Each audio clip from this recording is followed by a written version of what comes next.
Welcome to Unlocking the Dream Vision. I'm your host, author R.J. von-Bruening. In this video series, we will be exploring the mysterious dream vision of Enoch, as explored in my book, Unlocking the Dream Vision, The Secret History of Creation. In this video, we will explore the sons of God. If you enjoyed this video, please hit the like button below, and don't forget to subscribe for future videos.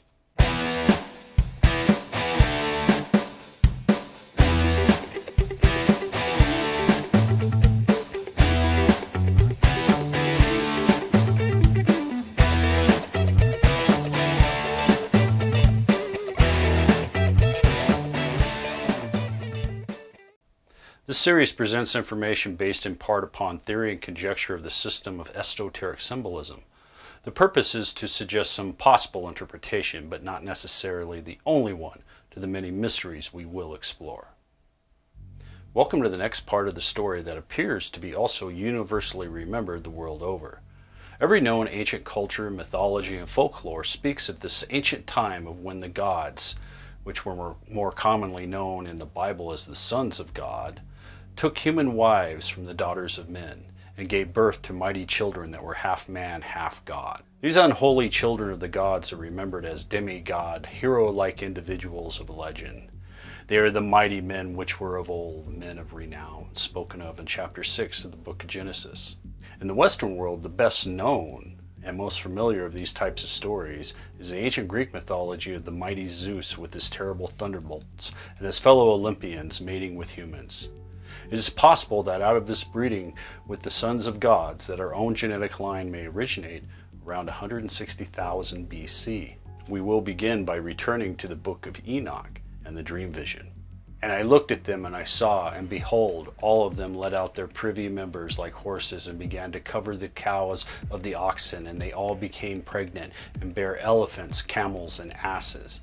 And all the oxen feared them, and they were affrighted at them, and began to bite with their teeth and to devour, and to gore with their horns. And they began moreover to devour those oxen. And behold, all the children of the earth began to tremble and quake before them, and flee from them. Book of Enoch, chapter 86, verses 3 through 6. This is the beginning of the next important part of understanding the connections of the mystical symbolism. This first example of this connection between the different cultures of the world is not just found through similar stories, but also found through the use of mystical symbolism that was created by the ancient scribes. Within this symbolic tradition, the first point of understanding is the realization that all these ancient mythological stories are speaking of the same event and the same series of events that followed afterwards. The next point we will examine will begin to allow us to take the next steps into learning how the mystical symbolism is used to hide the symbolic story within the literal story. We will also learn how it cuts across the different traditions, cultures, and mythologies of the world. Beginning with the symbolism of the bull, and with our new knowledge that it represents the first men, we need to take this understanding of the mystical symbolism of the bull and then apply it to other ancient mythologies that contain bull or oxen symbolism. Within the Western tradition, ancient Greek mythology is our richest source of such bull symbolism. There are a great number of ancient Greek stories of the gods coming to earth and mating with humans. When we apply this new meaning of the bull to these many ancient Greek mythological stories, we gain an entirely new understanding of them in a way never imagined before. The most famous of these stories are typically of the mighty Zeus coming to earth and transforming himself into a bull in order to seduce some hapless, beautiful young maiden. With our new knowledge that the bull is a mystical symbol that represents the first men, these ancient legends take on an entirely new dimension with a depth that begins to bring these stories out of mythology and legend and into the realm of possibility. These events are vaguely remembered in the Bible with the famous and controversial verses of chapter 6 in the book of Genesis. These controversial verses from Genesis are a starting point in taking the next step deeper into the mystical symbolism. And it came to pass, when men began to multiply on the face of the earth, and daughters were born unto them, that the sons of God saw the daughters of men, and that they were fair. And they took them wives of all which they chose. And the Lord said, My spirit shall not always strive with man, for that he is also flesh. Yet his days shall be 120 years. There were giants in the earth in those days, and also after that. when the sons of God came in unto the daughters of men, and they bare children to them. The same became mighty men, which were of old, men of renown. And God saw that the wickedness of man was great in the earth, and that every imagination of his thoughts of his heart was only evil continually. Genesis chapter 6, verses 1 through 5. Remarkably, the account contained within the book of Enoch is virtually identical with Genesis 6, 1 through 5. But in the book of Enoch, we are given many additional details to these events. With these additional details is where we learn the alleged names of many of the fallen angels. Enoch also gives the location of where the fallen angels agreed to do this deed and first rebelled against the Most High, upon Mount Hermon, a name which in ancient Hebrew means curses. Surprisingly, many of the names given in the book of Enoch of the watchers that fell from heaven and corrupted humanity are not from the ancient Hebrew language. For example, the book of Enoch refers to the leader of the fallen watchers as Samzel or Samzaz. This word is not Hebrew, but is in fact an Aramaic word that is also very similar to the Greek version of the word. The name has been interpreted as meaning the name has seen, or he who sees the name. Another name that Enoch speaks of is more popular and commonly known today as Azel. Azel is a Hebrew name, but is also an Aramaic word. But traditionally in Judaism, it is not a name of an entity or an individual, but rather literally means for the complete removal of. For these reasons, among others, the names given for the fallen angels in the book of Enoch should not be relied upon as an accurate identification of the individuals or entities involved. They do hold their own mystical symbolic meaning that goes far beyond the simple meaning of a word or a name. But unfortunately, this type of symbolic meaning goes far beyond the scope of this first journey into the mystical symbolism. Returning to the book of Enoch. And it came to pass, when the children of men had multiplied, that in those days were born unto them beautiful and comely daughters. And the angels, watchers, the children of the heaven, saw and lusted after them, and said to one another, Come, let us choose us wives from among the children of men, and beget us children. And Samzah, who was their leader, said unto them, I fear ye will not indeed agree to do this deed, and I alone shall have to pay the penalty of a great sin. And they all answered him and said, Let us all swear an oath, and all bind ourselves by mutual imperfection, not to abandon this plan, but to do this thing. Then swear they all together and bound themselves by mutual imperfections upon it. And they were in all 200, who descended in the days of Jared on the summit of Mount Hermon, and they call it Mount Hermon because they had sworn and bound themselves by mutual imperfections upon it. Book of Enoch, chapter 6, verses 1 through 7.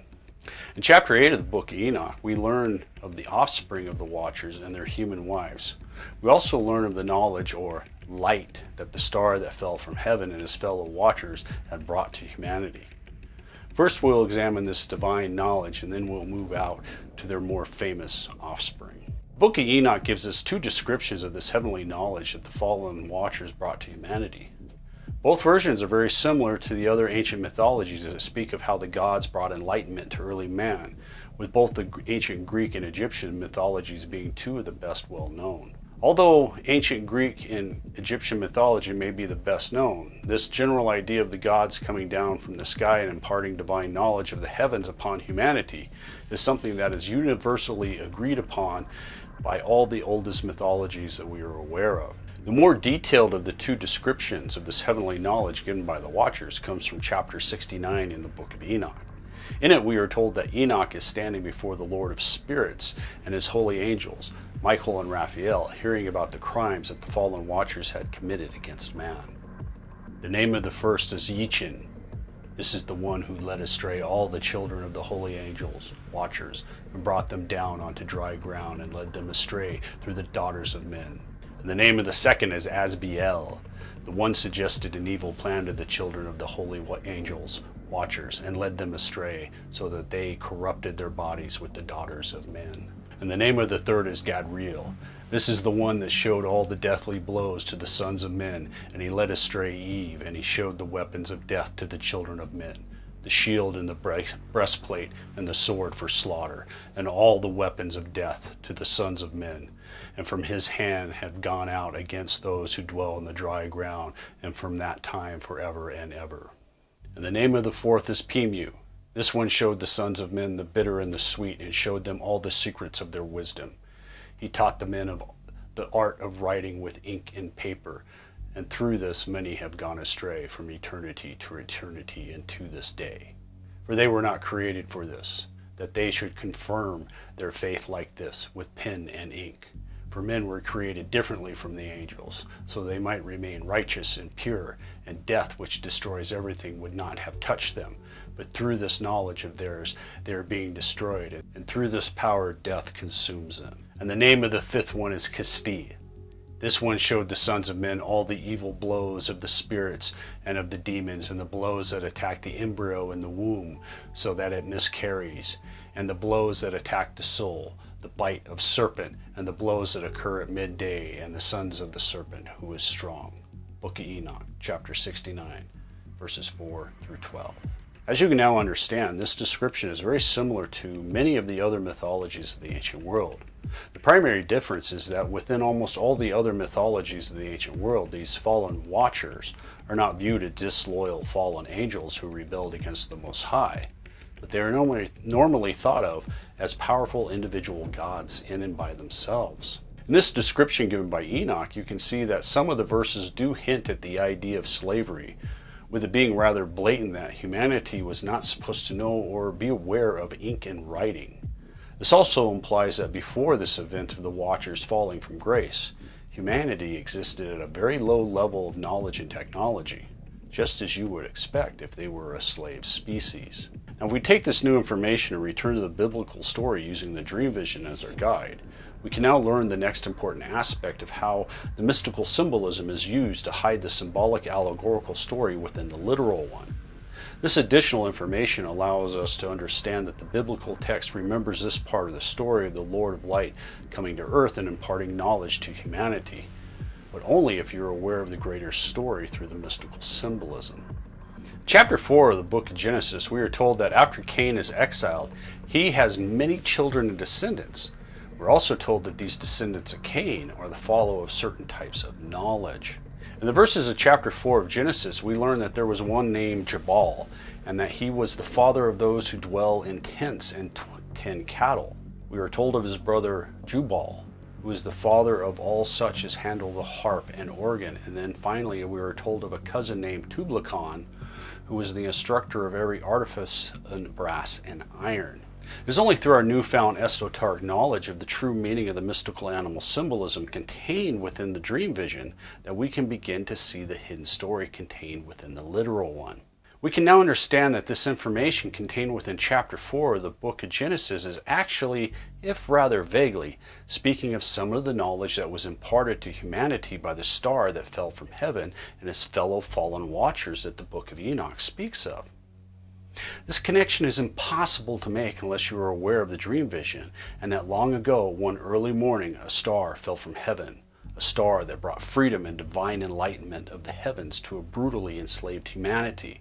Originally, he first came to the Black Bulls, which we now know is the exiled line of Cain, which is the line that is remembered in chapter 4 in Genesis as the sons of Cain.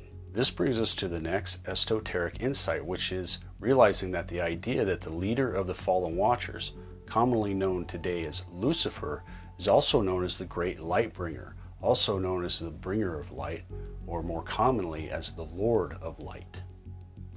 This symbolism of the light allows us to understand that this great Lord of Light is remembered by all the ancient mythologies of the world, with this common feature being that this individual is always represented symbolically in some fashion as a form of light, typically as the light of knowledge, enlightenment, or wisdom.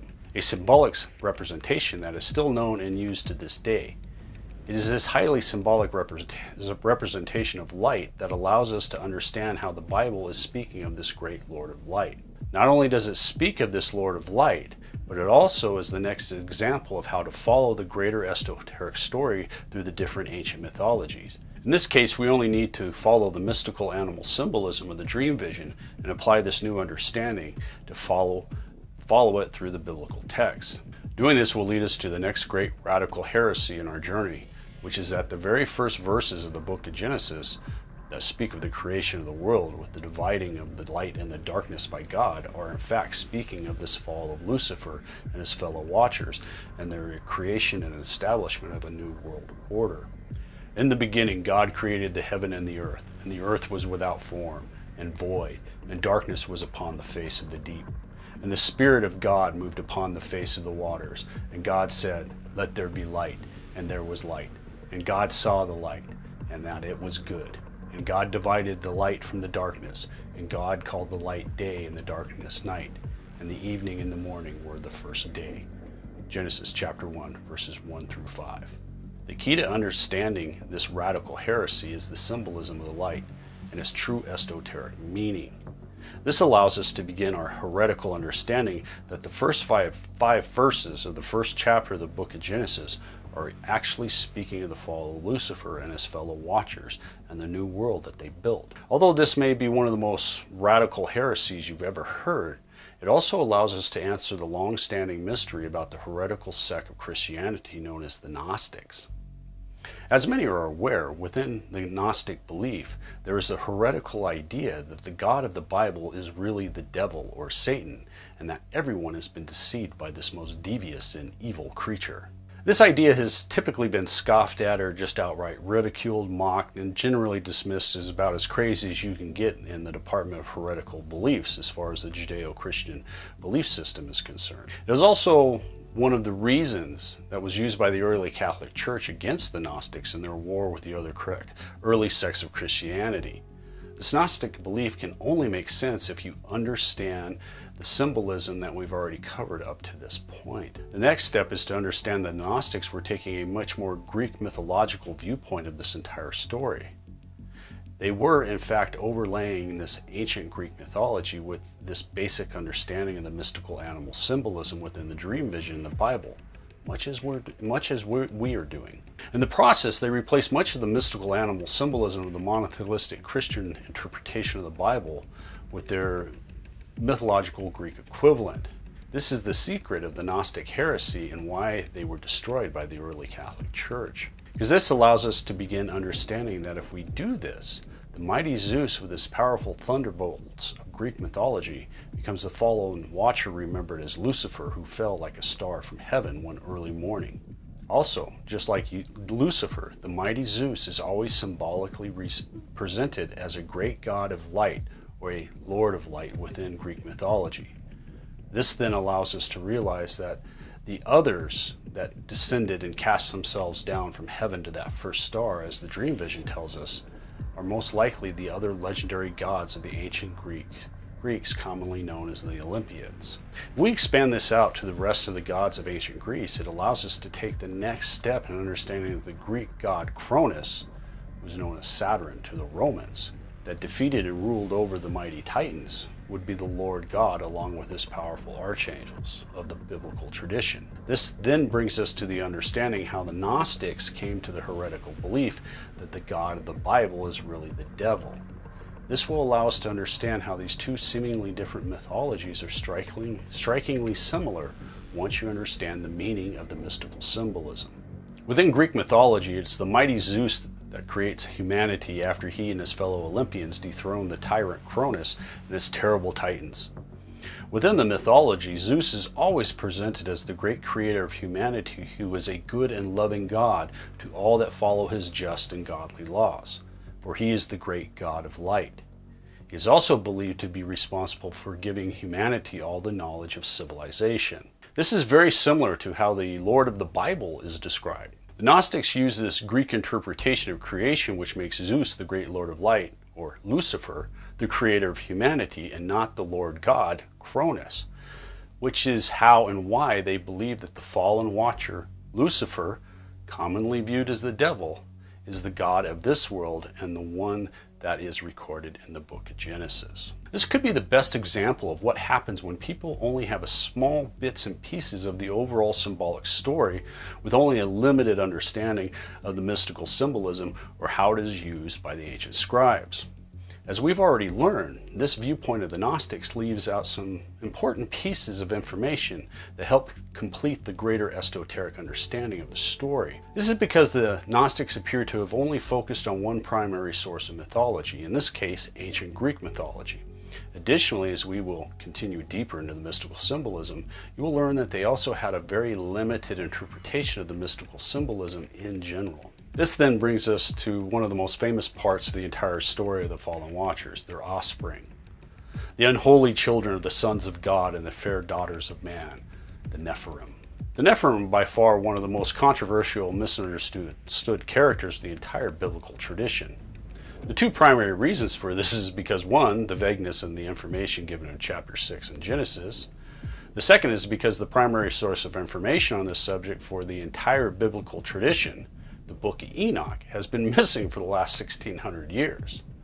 It is also one of the primary reasons why the Book of Enoch was removed from the canon in 364 by the early Catholic Church and omitted from Genesis. Because, as you have already learned, and will continue to learn, the symbolic dream vision of Enoch provides the missing pieces that put the puzzle back together.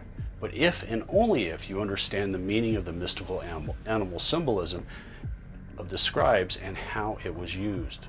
Our next step is understanding how the symbolism cuts across and ties together the different ancient mythologies of the world.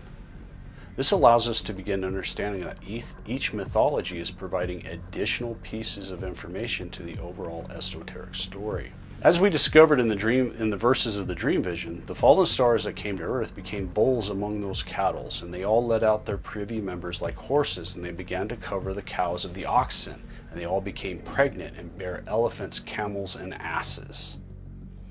The key to unlocking this part of the story is understanding who these elephants, camels, and asses of the dream vision symbolically represent. The traditional interpretation of these elephants, camels, and asses is that the elephants are the giants, the camels represent the mysterious Nephilim, and finally the asses are the more mysterious Elud. The most famous of these, of course, are the giants, normally followed by the Nephilim, and then finally the mysterious Elud, who are remembered as being exceptional in both ability and wickedness. Although the overall information is vague, even if we include the Book of Jubilees and the writings known as the Dead Sea Scrolls, there is just enough information to allow us to piece most of the story back together. Then the Book of Enoch, the biblical tradition, and Jewish mysticism, we are told that the Nephilim are the children of the fallen watchers and their human wives. They appear to be the first generation of this unholy union of the sons of God and the fair daughters of men. They are believed to have been half man and half God, with many of the qualities of the gods. They are typically described as tall, handsome, strong, brave, very intelligent, and full of power, just like their fathers, the gods. In the Book of Enoch, we are given a description of what these Nephilim look like. In a short section at the end of the Book of Enoch, there is a smaller book known as the Book of Methuselah.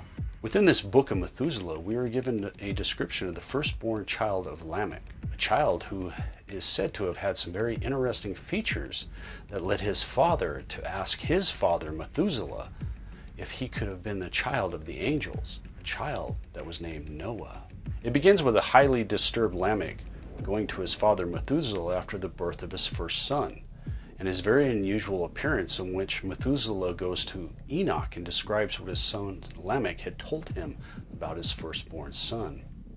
And now hear me, my father, Enoch, for a child has been born to my son Lamech, whose form and type are not like the type of a man. His color is whiter than snow, and redder than the flower of a rose, and his hair of its head is whiter than white wool, and his eyes are like the rays of a sun, and he opened his eyes and made the whole house bright. And he was taken from the hand of the midwife, and he opened his mouth and blessed the Lord of heaven. And his father Lamech was afraid and fled to me, and he does not believe he is sprung from him, but thinks he may be from the angels of heaven. And behold, I have come to you, so that you may make known to me the truth. The Book of Methuselah, within the Book of Enoch, chapter 106, verses 10 through 12. Enoch then goes on to tell his son Methuselah that a great destruction is coming to the whole earth, a great flood to wipe out all the transgressions and sins of the fallen stars and their unholy bastard offspring, and that this child and that 3 of his sons would be the ones the Lord of heaven will save from the oncoming destruction of corruption of the world, and that he should name the child Noah. The description of the baby Noah given in the book of Methuselah has traditionally been interpreted of how the Nephilim are believed to have physically looked, which is basically like men, but with white hair and with skin so white that it had a red glow to it.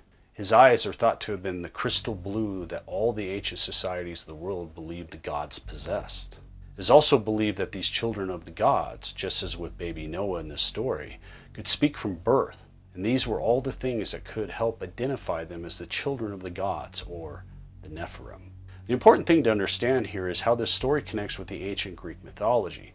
Not only does it connect into Greek mythology, but as we also begin to understand, the ancient Greek mythology helps fill in several of the blanks that exist in the overall biblical story. This is because once you realize the connection between the 2 different traditions through the mystical symbolism, you can begin to realize that the ancient Greek mythology is an incredibly rich source of information on this subject. An almost forgotten and legendary time of when the great Lord of Light and his fellow fallen watchers came to earth and walked among humanity as gods, which is similar to what the Gnostics believe. This will also help explain how the giants and the mysterious Elohim came to be. As we learned with the Gnostics, mighty Zeus of Greek mythology is also the one remembered as Lucifer, who is the evil Lord of Light within the monotheistic tradition. Not only is the mighty Zeus and Lucifer one and the same, the stories of them mating with human women are also remarkably similar. This is the next step in the esoteric understanding of these mythologies, that the ancient Greek mythologies are really speaking and remembering this legendary time when the great Lord of Light and his fellow fallen watchers came to earth, living and walking among humanity as gods. Within the ancient Greek mythology, we have numerous stories of the powerful Greek gods of Olympus mating with humans, both male and female. Again, the most famous of these myths are those of the mighty Zeus. Although Zeus is the best remembered, it appears that within the ancient Greek mythology, it was a rather common practice for all the Olympians to have sexual relationships with humans. In these ancient myths, these half-men, half-gods, or demigods, typically go on to be the great men and women of the ancient world. We are told that many of them become the great kings and queens of the many different kingdoms and city-states of ancient Greece. Not only are the children of Zeus typically the great kings and queens of the ancient city-states of Greece, but they also go on to become the great heroes of legend and mighty leaders of men, with Perseus and Hercules being 2 of the most famous sons of Zeus. The Greek stories remembering these mighty men, these men of old, men of renown, are the ones remembered in chapter 6 of Genesis. We also have several Greek myths that provide us with enough information to help us figure out where the giants and the mysterious Elohim came from. The legendary story of Theseus and the Minotaur is one of the best known examples related to one of the more mysterious creatures of mythology. When we combine this myth with our new understanding of the mystical symbolism, it helps provide a few of the missing pieces to the puzzle.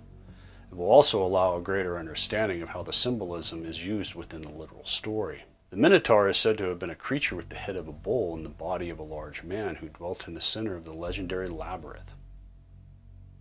The Minotaur is eventually killed by the Athenian hero Theseus. According to the myth, the Minotaur was the offspring of King Minos's wife and a wonderful, beautiful bull. Poseidon had given the bull to the king in order for that he should sacrifice it to him. But the king could not bear to slay such a beautiful animal and had kept it for himself. To punish him, Poseidon made his wife fall madly in love with the bull, who later gave birth to the monstrous Minotaur. The story takes on an entirely new dimension with the realization that the bull that was given to the king was not actually the animal, but a symbolic representation of the first men. This allows us to understand that his wife fell in love with one of the first men. This also implies that the Minotaur was a hybrid creature. As we will learn much later in our journey, one that is most likely that is the result of the breeding of Neanderthal with a Cro-Magnon man, and then for a genetic mistake that produced a monster-like creature. This also implies that the stories that speak of sacrificing bulls are in fact speaking of sacrificing the first men, or Neanderthals. Within this myth, we are told that the Minotaur was punishment for defying the will of the gods, which is a common theme throughout Greek mythology. This punishment of the gods is normally when one of the Nephilim, or a descendant of one of the Nephilim, defile one of the gods of Olympus in some fashion. Normally, this punishment took the form of a monstrous offspring that typically took the form of a large half-man, half-animal creature. This allows us to begin to understand that the more mysterious Elud are most likely not the children of the fallen watchers, but are the children of the Nephilim, who they themselves had taken human wives. When we combine this with our new knowledge of the mystical symbolism, it also helps provide us with an idea of who these mysterious Ulan were. In the biblical tradition and the Jewish mysticism, these creatures are very mysterious, with no real description of these creatures. They're thought to be a hybrid race of their own that were exceptionally evil, with a wickedness that was unmatched by anything else. Now, with our understanding of the mystical symbolism and how it cuts across cultures and tradition, we can speculate that these creatures may be the half-man, half-animal monsters that are remembered in Greek mythology. As for the giants, we have a much better description of these throughout the many different mythologies of the world. Within the numerous ancient stories about the giants, there is a remarkable consensus about their appearance. They are said to have been between 6.5 feet tall to up around 12 feet in height, with most being around 8 to 9 feet, with the largest and strongest normally being the leader. Outside of their great height and their large body size, they are said to have been very human-looking, except for having 6 fingers on each hand and 6 toes on each foot. One of the more striking claims is that they are supposed to have double rows of teeth.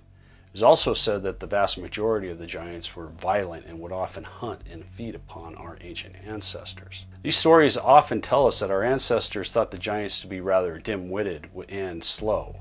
This idea of the giants being slow appears to be universal and is still reflected in our own day in the few giant stories that we still tell in our entertainment. There's no denying that even if the giants of old were nothing more than myth and legend, they had a major impact and influence on the cultures and traditions and mythologies throughout history that include our own. Just as with the other traditions that remember the giants, the Book of Enoch also remembers them. And as with the other myths, it remembers that the giants were the ones that brought violence to the world of the fallen watchers. And all the others together with them took unto them wives, and each chose for themselves one. And they began to go onto them, and to defile themselves with them. And they taught them charms and enchantments, and the cutting of roots, and made them acquainted with plants. And they became pregnant, and they bare great giants whose height was 3,000 ells, who consumed all the acquisitions of men. And when men could no longer sustain them, the giants turned against them and devoured mankind. And they began to sin against birds, beasts, and reptiles and fish, and to devour all other flesh and drink the blood. Then the earth lay accusation against the lawless ones. Book of Enoch, chapter 7, verses 1 through 6. These verses are very similar to what we've already learned from the dream vision, that all the oxen feared them and were frightened by them, and they begun, moreover, to devour those oxen. In addition to this legendary violence being unleashed by the giants against humanity, there is still the overall corruption of humanity by the fallen watchers. As we are told in Holy Writ, that the wickedness of man was great in the earth, and that every imagination of his thoughts was evil continuously. This is another point that all the ancient myths agree on. That this ancient legendary violence of sin and general wickedness that lurked in all men's hearts was so terrible that it corrupted everything that it touched, all but one small group of people of one particular family line. In the biblical tradition, this is the line of Adam and Seth, and all the first patriarchs of the Bible that end with Noah. In Genesis 6, verse 9, we are told that Noah was a just man and perfect in his generations, and that Noah walked with God. This clearly tells us that the genetic line of the patriarchs was not corrupted or polluted by the fallen watchers. Additionally, it is also well known that this corruption leads to the great flood that destroys the lost paradise of the fallen watchers, an event that is still remembered to this very day in so many different forms in the world over, with a common idea that this great flood caused the destruction of the legendary antediluvian world, a world that had become so corrupted and evil that the gods themselves had no real choice but to destroy it and begin anew. Before we can move on to the Great Flood that destroyed this legendary ancient world, there are a few other factors we must first cover in order to truly understand the mystical symbolism of the story. These other factors are the main questions you currently have about all of this, one of the first being of who were these gods and where did they come from? In our next video, we'll take a look at these gods and where they might have come from. If you enjoyed this video, don't forget to hit the like button below and subscribe for future videos.